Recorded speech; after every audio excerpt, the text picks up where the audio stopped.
एक छोटी सी नौकरी का तलबगार हूँ मैं, तुमसे कुछ और जो मांगूं तो गुनहगार हूँ मैं। ये गाना 1954 की फिल्म नौकरी का है, लेकिन साल 1954 हो या साल 2024, युवाओं के हालात वैसे ही है, मांग एक ही है, वो है नौकरी।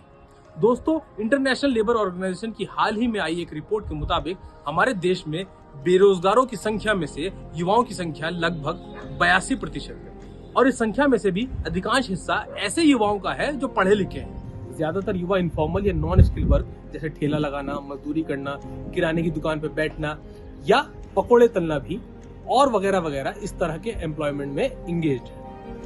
टारगेटेड स्कीम्स एंड पॉलिसीज के बावजूद भी SC/ST कैटेगरी में आ रहे लोग अभी भी बेटर क्वालिटी की जॉब्स की तलाश में हैं। रिपोर्ट के अनुसार भारत में रोजगार को लेकर 5 मुख्य चुनौतियां हैं। पहला, इंडिया में ग्रोथ में एक रुकावट देखने को मिली है और बाकी डेवलप्ड कंट्रीज के विपरीत इंडिया में सर्विस सेक्टर पर ज्यादा ध्यान दिया जाता है बजाय मैन्युफैक्चरिंग के। दूसरा, लेबर मार्केट में जेंडर, सोशल ग्रुप्स या फिर रीजन्स के आधार पर बढ़ती गैर बराबरी। तीसरा, बहुत सारे राज्यों में युवाओं की जनसंख्या अधिक होने के बावजूद भी एक तो पढ़े लिखे नौजवानों की संख्या कम है और जो एजुकेटेड यूथ है उनके लिए कोई टारगेटेड स्कीम्स या पॉलिसीज है ही नहीं।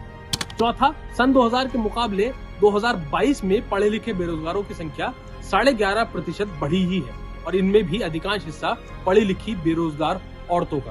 पांचवा और आखिरी, टेक्नोलॉजी के आ जाने से बेशक आसानी तो हुई है, लेकिन इसने नुकसान भी बहुत किया है, जैसे कि आर्टिफिशियल इंटेलिजेंस कई नौकरियों के पूरे सेक्टर खा गया है। एक इंडिया वो है जहां प्रधानमंत्री दावा करते हैं कि उन्होंने पिछली सरकारों के मुकाबले 1.5 गुना नौकरियां प्रदान की हैं, तो दूसरी ओर एक ऐसा भारत है जो इजराइल और रशिया जैसे देशों में काम की तलाश के लिए वीजा की लाइन में लगा हुआ है।